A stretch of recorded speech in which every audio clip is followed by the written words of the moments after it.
I have one more topic I want to cover with the two of you. The credibility of the government. Governments lie when they're under pressure. They lie during war, they lie during domestic crises. Secretary Noem and other people in the executive branch have simply not told the truth. And they've done it precipitously in the immediate aftermath after both shootings. They've said things that they couldn't possibly know were true. And then their excuse is, well, we wanted to get information out as quickly as possible. No, that's not right. And the danger of this is not just to them politically. The danger of this is for America to have credit, not have credit, trust in the government. Here is the Deputy Attorney General, Todd Blanche, on Fox and Friends this morning. Fox and Friends did not cover this story until 17 minutes into the show this morning, by the way. Here is the Deputy Attorney General on Fox and Friends talking about the prospects of an investigation. He's usually pretty combative. Listen to his tone.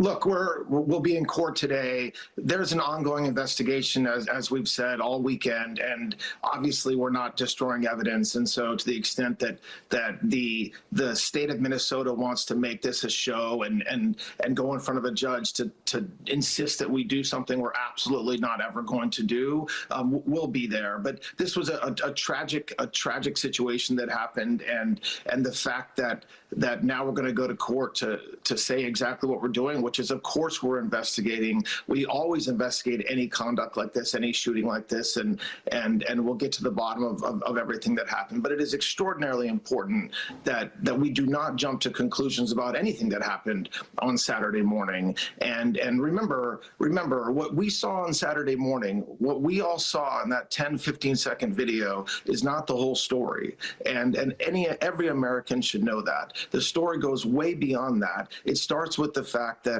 literally for months, we have received zero assistance from the state of Minnesota and any assistance from law enforcement. And it leads to what you saw on Saturday morning, which is out of control rioters and a tragic situation unfolding. Eric, we're all open to more information, but there's zero evidence so far that Preddy was a terrorist or that he was there to massacre law enforcement. What is the cost to our country of Secretary Noem and others just saying false, inflammatory things meant to spin the facts in a way that's not supported by evidence? It's deeply corrosive to the republic when public officials are working as spinmeisters instead of trying to be accurate. And this goes back to COVID and before that, the level of distrust on the right that developed because the experts were saying things we now know they didn't believe or weren't sure, seeded lots of doubts in the authorities on healthcare. Now here come law enforcement, Border Patrol saying the same thing. It festers conspiracies. We have a lot more conspiracies today than we have because people simply can't trust the government to tell us the truth at this point. And a republic can't survive if you can't trust the government for just the basic minimum of the facts. When you and I can watch a video, we can see what's happening and then have the government try to gaslight us on it. It's one, deeply inappropriate, and two, corrosive to the stability of the republic. Melissa, there are stories every day about, since Saturday, Sunday, Monday, about the lack of truth in the New York Times, the Washington Post, on TV. But it almost isn't big enough. Is there a way for the press, as guardians of the public interest, to hold them more accountable than we're doing for not telling the truth about such fundamental aspects of this? Can we do more and better? Or no, look, I think the press is doing what the press is doing. I think the press is irrelevant at this point, to be perfectly frank. I mean, what I thought of this weekend when I saw that shooting and when I watched the video and audibly gasped, because even on the first viewing, you're like, I just witnessed an assassination of an American by law enforcement open on the streets. I thought about the debate stage with Donald Trump and Joe Biden, when Joe Biden walked out and I audibly gasped and said, oh my God.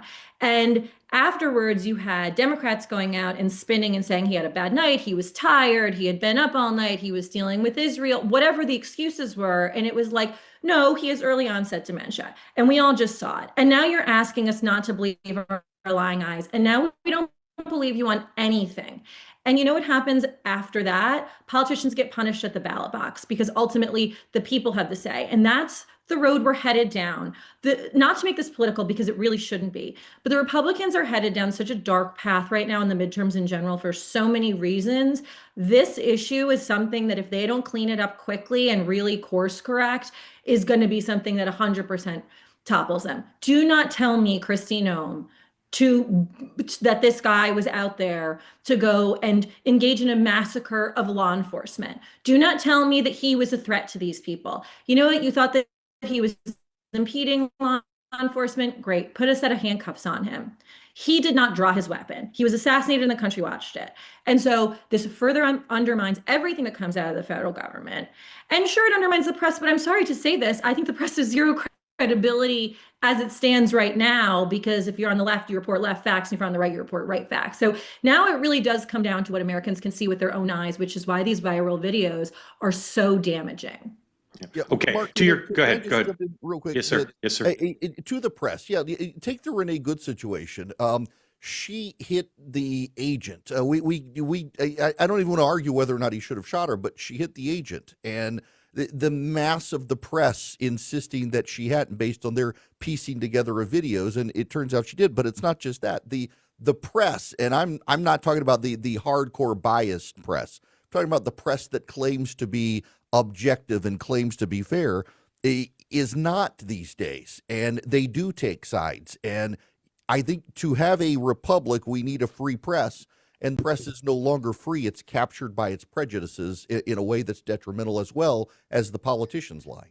Given stipulating that there are bad actors in government at both the state and local and national level, do any of you think that it would help the situation if Kristi Noem were to resign?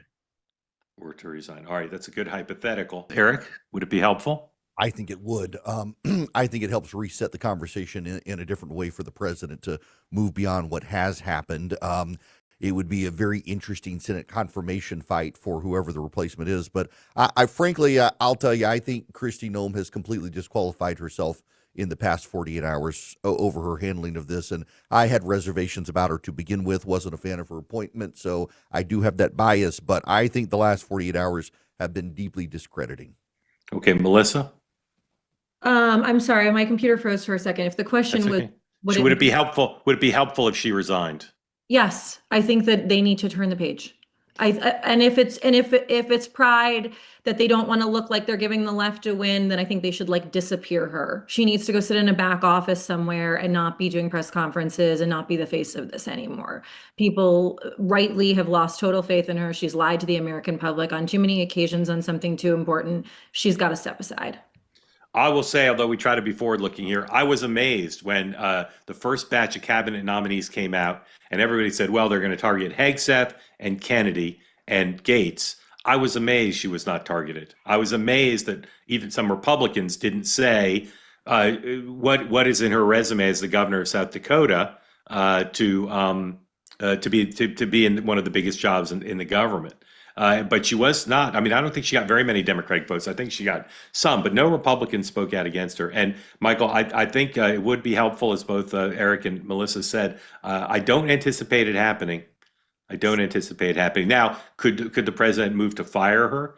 Yes. I think he might. I'm not predicting it, but I think he might. Again, if they're too prideful, just bench her. But if you're Susie Wiles, if you're trying to get the message this week back on the economy and going to Iowa tomorrow and talking about what he's done on college savings loans, none of that's going to get covered this week. The entire week is going to be about this. And it's not entirely her fault. She didn't pull the trigger, but my God, she made it worse. So just even for that alone, politically, bench her. Yeah. They say that something that's easy is like a walk in the park. Well, easier than a walk in the park, hit the subscribe button, be part of the two-way community, never miss an episode, be part of our conversations. Thank you for your service to America. And don't forget, you can now listen to the morning meeting and Two-Way Tonight on Apple, Spotify, or wherever you get your podcasts.